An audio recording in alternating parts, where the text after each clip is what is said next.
Saya Habibah Harun. Saya pelakon kanak-kanak kecil di waktu zaman-zaman Jalan Ampas.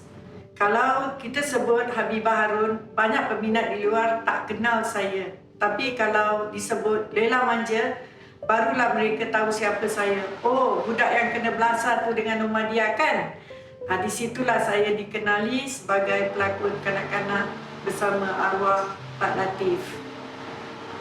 Saya memang dibesarkan di Quarters Buntik Road, berdekatan dengan Shaw Brothers, berdekatan dengan Jalan Ampas. Jadi hari ini saya nak ceritakan zaman-zaman saya waktu kanak-kanak, bagaimana saya boleh jadi pelakon kecil di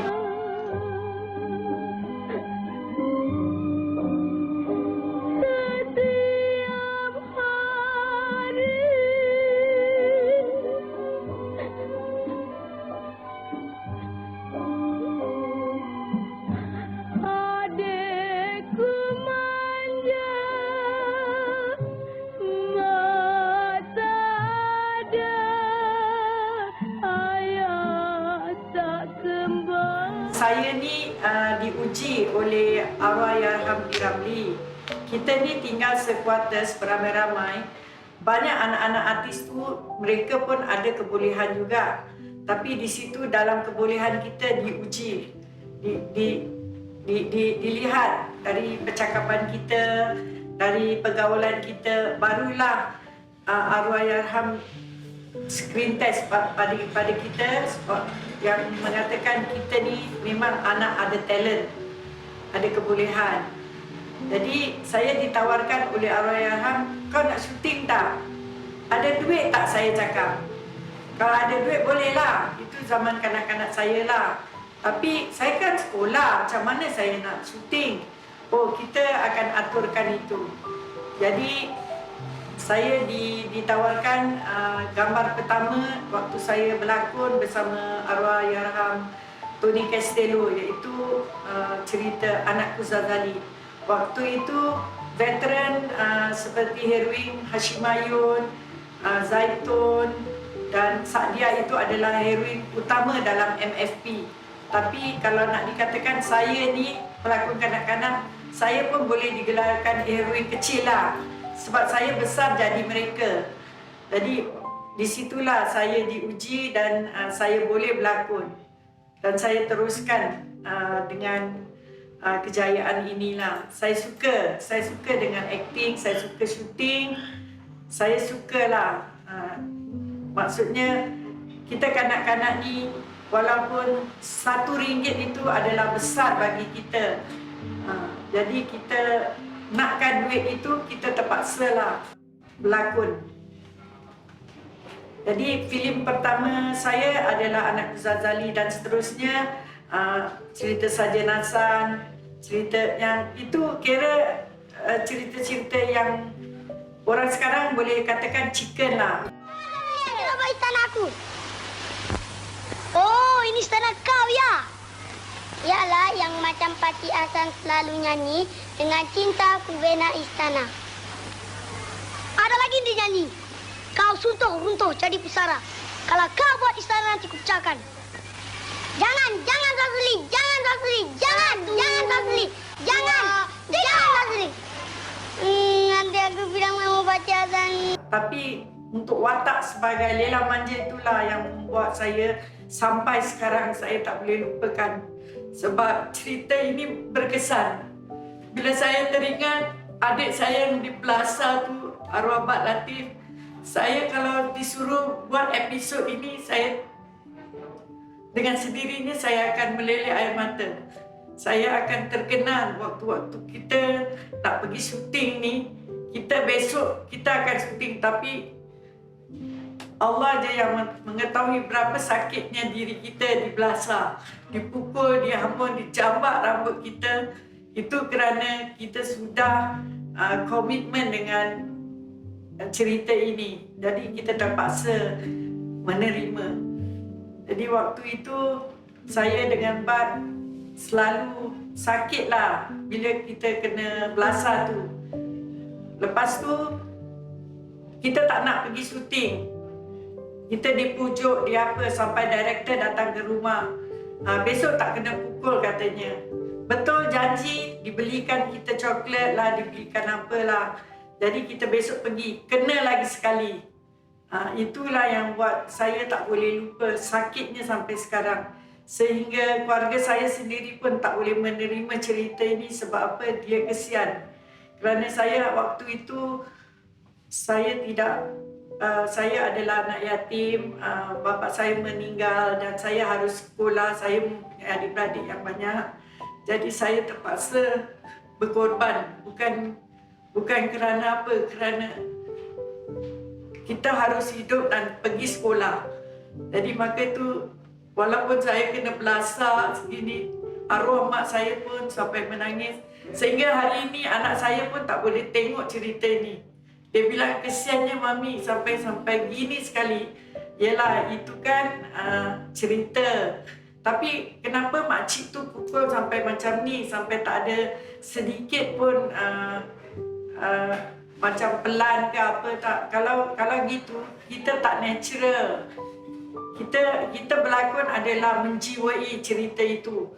Dan skrip yang dia kasih kita ni semua, kita cuma harap baca, tapi apabila kita baca, terus air mata kita meleleh.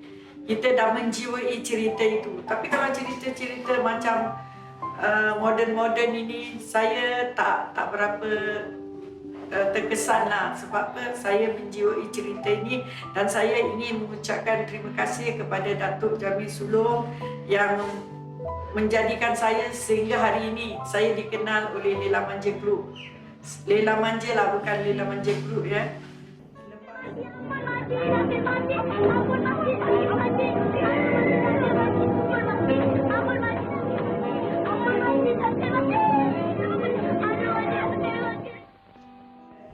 Selepas itu, saya nak ceritakan waktu saya zaman kecil-kecil di Jalan Ampas tu. Kita hidup sekeluarga di Jalan Ampas, memang kita tak akan dapat lagi hari ini. Dan anak-anak kita tak akan dapat melalui bagaimana kehidupan kita waktu zaman kanak-kanak dulu. Kita terlampau happy. Sebab apa? Sebab di kuarter tu seluruhnya semua adalah artis veteran kita. Yang boleh katakan Tan Sri P. Ramlee pun di situ, Maria Minado pun dekat situ, Arwahyarhamah Mariani pun dekat situ. Boleh katakan all the top star MFP semua di Buntik Road lah. Jadi kita ni adalah anak-anak kecil yang selalu bermain-main di rumah-rumah mereka kan. Jadi susahlah nak kenangkan, nak dapat lagi seperti ini, tak mungkin kita akan dapat lah. Dan saya paling berkesan betul lah waktu Lela Manja ini membuat saya jadi terkenal gini. Dan saya selalu di offer ya, pergi ke Malaysia. Kita akan buat artis veteran show gitu, dan saya akan buat seperti ini cerita dia dan ini lagu dia dan inilah pelakon dia. Jadi itulah episod yang selalu saya kena buat adalah Lela Manja. Waktu tu saya buat selalu di ruangan kubur. Kita bikin kubur. Waktu itu saya menatap yang saya pergi ke kubur merayu kepada mak berapa seksanya kami hidup di sini. Mak, bawalah kita bersama mak. Lela dan Manja tak tahan. Selalu dipukul, tak dikasih makan kan. Dan di situ saya tak ambil lagu yang Lela Manja yang dinyanyi, sebab saya bukan penyanyi, saya tak tahu menyanyi. Tapi saya akan buat tersendirinya ke atas kepandaian saya untuk bagaimana nak memberi kesan kepada penonton supaya diorang boleh menangis, tak boleh ketawa dalam cerita ni. Juga seperti Ibu Tiri, dia dah tak ada tapi kita gantikan yang garang. Seperti Mariani tu dia garang, Mak Salma Hitam itu adalah pelakon yang garang. Jadi saya minta diorang jadilah Mak Tiri. Tapi saya tak mahu dalam sisi episod itu kita ada komedi, kita tak nak. Jadi saya buat episod itu live show lah. Saya buat di waktu di kubur itulah saya meratap. Tapi saya menyanyi tanpa muzik ya. Saya menyanyi lagu Bila ku ingat, bila ku kenang masa dulu kita berdua, dipukul, disiksa setiap masa. Lagu ini adalah lagu daripada Sniwati Niyatima. Saya menyayati lagu ini dan sedih katanya memang tepat kepada untuk saya melakukan episod itu. Jadi saya dengan sendirinya menangis tanpa dipukul. Jadi itu yang buat saya tak boleh lupa cerita Lela Manja ini. Zaman kita dulu waktu kita dipanggil syuting, ada satu abang hantar program untuk besok kau syuting tau. Jadi kita dah prepare, tak ada dialog, tak ada skrip yang datang kat rumah yang semasa waktu sekarang ni. Waktu kita nak syuting dia dah hantar kita punya skrip, tapi dulu tak. Di sana di set kita akan terus belajar spontan dialognya semua. Jadi kita mempunyai assistant director waktu itu, dia yang mengajarlah. Ini dialog engkau baca ini dan kau menjiwai. Kita baca dalam, yalah maklumlah kita dulu budak-budak kan, otak ni masih muda. Berapa lebar panjang pun kita boleh buat. Tapi untuk masa sekarang tak mungkin lah. Jadi spontan lah, skrip tu dikasih di set, kita pun baca sekejap dan kita melakukan lah dialog itu atas director punya kemahuan. Kalau dia rasa okey. Dulu kebanyakan saya tak banyak mengikut skrip lah. Saya baca dan saya menjiwai cerita itu. Saya kadang-kadang terlepas saya boleh cover lah. Jadi itu yang buat saya senang dalam nak pergi syuting ni lah. Memang saya suka, tak ada orang yang boleh bantah atau pressure kita lah. Masa tu kita kanak-kanak, lagi-lagi cerita Lela Manja kan, tak payah lagi nak diajar. Dengan spontannya air mata pun keluar, kita punya kata-kata pun terkeluar lebih bagus daripada apa yang skrip adalah. Itu makanya kita boleh menjiwai cerita inilah. Senang aja, dulu memang senang. Bila nak pergi syuting, dikasih tahu satu hari sebelumnya, terus kat set kita dah buat semua apa-apa. Tapi dulu waktu baru-baru nak jadi pelakon tu, saya di screen test oleh Piramli. Senang aja dia punya screen test. Engkau nak duit tak? Nak lah. Engkau boleh nangis? Boleh lah. Aku nak tengok kau nangis. Nangis macam mana? Kau nangis lah macam budak yang nak sesuatu tak dapat. Jadi kita kena buat depan dia. Kita entak-entak kaki, kita apa. Itu dah kira dia punya screen test lah. Jadi kalau kau boleh ketawa tak macam orang gila ke apa ke, dia nak tahu aja kebolehan kita kat situ. Di situlah dia screen test kita, maka tu dia boleh mengambil kita sebagai pelakon lah, pelakon kanak-kanak. Jadi kalau yang paling saya tak suka cerita hantu lah, saya takut. Waktu tu kan saya budak-budak, cerita Gegasi. Gegasi itu adalah seorang menggalising kan, yang tingginya auzubillah. Saya ni beraru berapa inci kat bawah kaki dia kan. Jadi setiap kali saya pandang si Jaya ni, saya sakit. Itu yang buat saya jadi lemah lah. Setiap kali nak pergi syuting saya takut. Sebab dia tu hantu kan, dia kan Gegasi. Saya takut dia pijak saya, itu aja. Dan Pontianak tu semua yang di make-upkan itu jadi menyeramkan kan. Jadi kita ni anak-anak selalu jadi takutlah dengan itu kan. Dan selainnya okey. Untuk kita okey. Memang di Buntik Road tu kita banyak buat praktis lah. Kalau muzik pun di rumah juga. Di situ nanti Allahyarham Kasim Masdo akan masuk ke satu rumah. Taruhlah rumah yang paling besar di situ, rumah Malik Sultan Muda. Rumah dia besar, rumah Tuna Castello. Di situ dia buat praktis lah. Dia adakan muzik semua situ. Si penari atau si penyanyi akan pergi ke rumah tu kita praktis, tidak semuanya di studio. Jadi kita budak-budak ni dapatlah hiburan lah, boleh katakan lah. Kalau setiap ada praktis, kita yang sibuk dulu. Ni hari Abang Kasim bilang ada praktis kat rumah dia ni. Kita dah line up lah semua dekat situ lah. Yang menyibukkan kita. Jadi itulah hiburan di kuartus Buntik Road tu.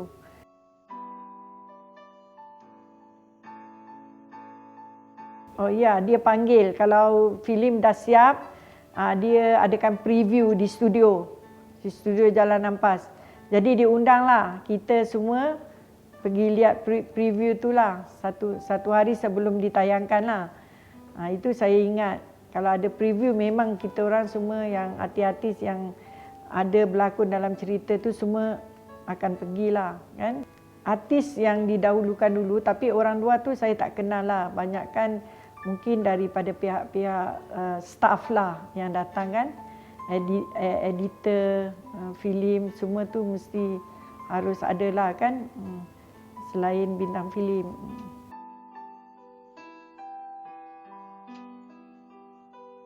Masa dulu kita ni tak keluar daripada kuartus itu. Peminat datang masuk di Buntik Road tu. Nanti dikasih tahu ini hari ada satu bas masuk. Nak jumpa semua peminat. Sebab apa? Kita pelakon semua di satu kuartus.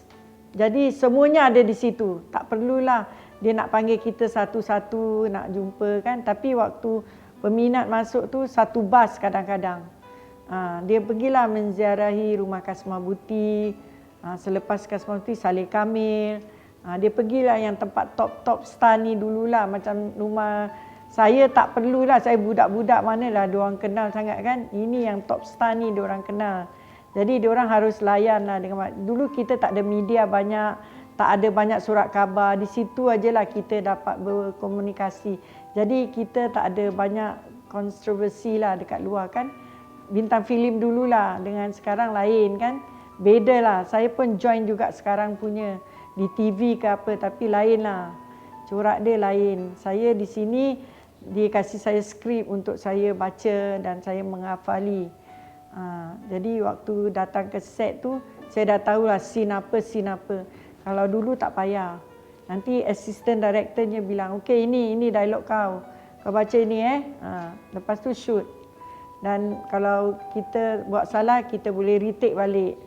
Itulah kesenangan dulu tu lebih senang lah. Saya rasa lah sebab tu saya tak berapa minat sangat nak teruskan berlakon. Sebab dah umur gini kan, orang kata apa, dialog pun dah banyak lupa. Jadi tak mau mengecewakan peminat. Tapi kalau dipanggil untuk show-show menyanyi ke apa, itu saya aktif.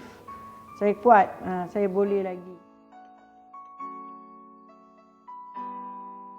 Kalau cerita-cerita yang pernah saya berlakon tu, pakaian saya semua dibuat di studio. Kita mempunyai makeup artist, kita mempunyai wardrobe, semua ada. Tidak dengan sendirinya.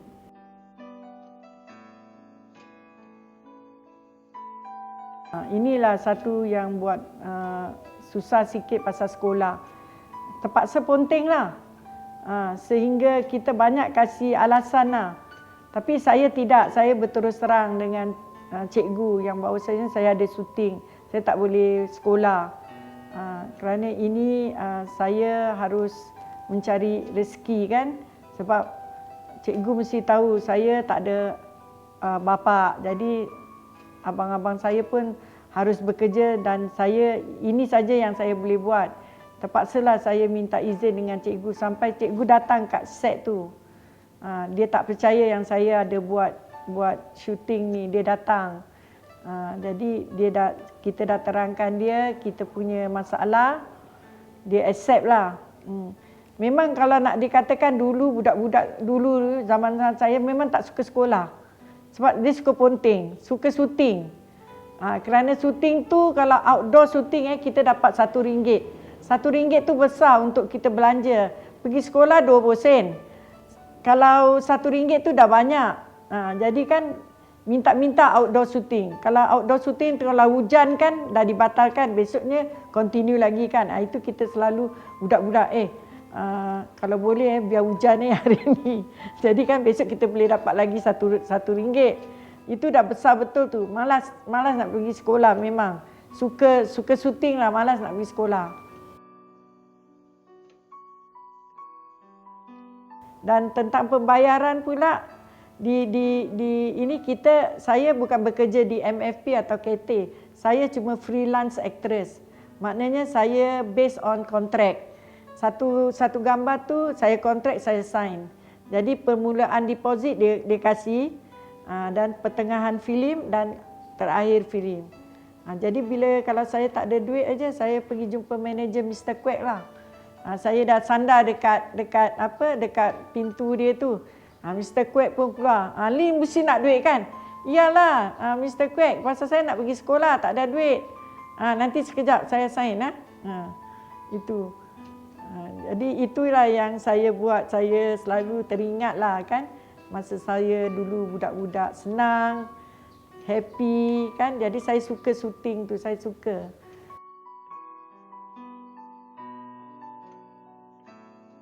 Paling berkesan adalah cerita Laila Manja. Waktu itu di kuburan ya. Waktu itu kami disuruh cari kayu tapi kami pergi kat kubur dan kami meratap merayu. Inilah kubur mak kita, Dek. Jadi mak, ni Laila datang mak dengan manja. Ambillah kita mak. Laila tak tahan lagi mak dipukul, dihamun. Kita lapar mak, tapi makcik tak kasih makan. Kita dah tak nak lagi hidup di dunia ini mak. Bawalah kami mak. Mak, bawalah kami mak. Ini yang paling saya berkesan dialog inilah. Waktu itu dah setelah meratap, mak tiri pun datang. Oh, dekat sini kau orang 2 orang. Aku suruh kau cari kayu, kau jumpa mak engkau Kau ingat mak engkau boleh kasih makan kau ke? Itu yang selalu yang anti ingatlah di kuburan itulah.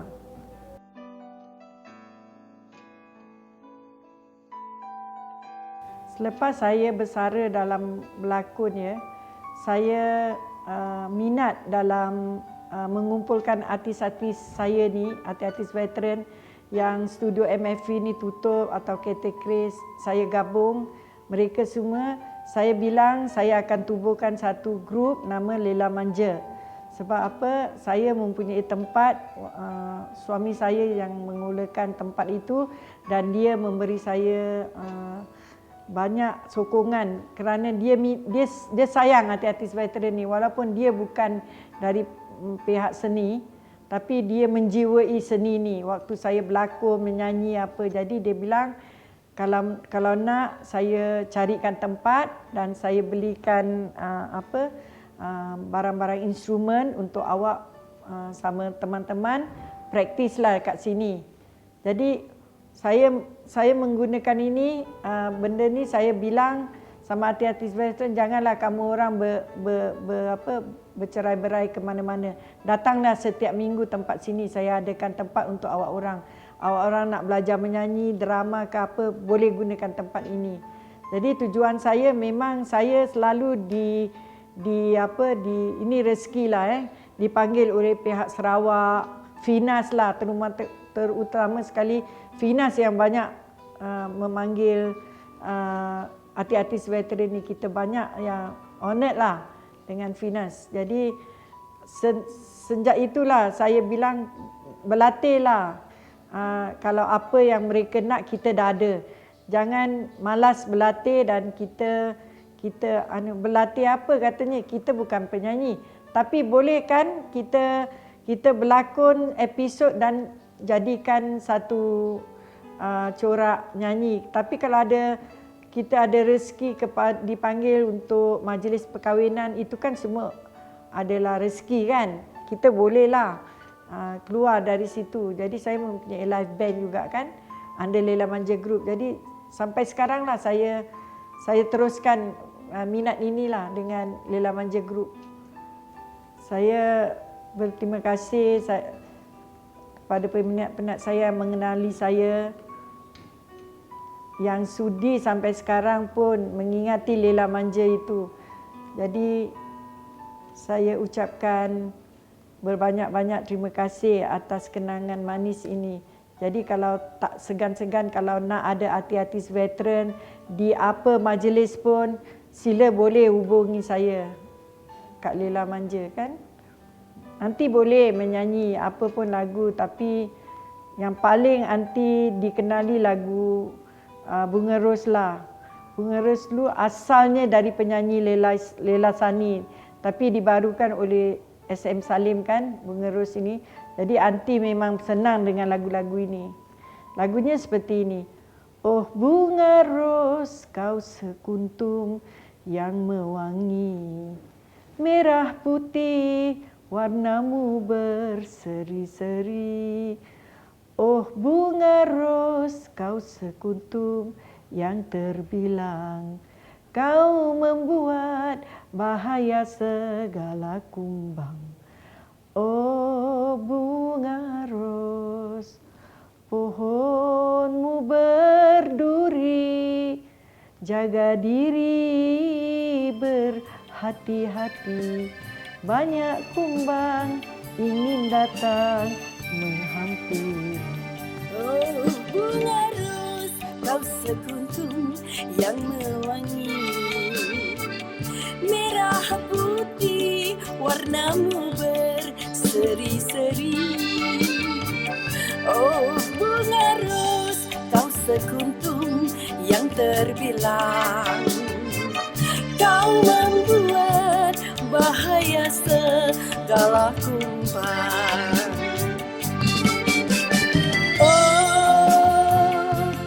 Bunga ros, pohonmu berduri, jaga diri berhati-hati. Banyak kumbang ingin datang menghampiri.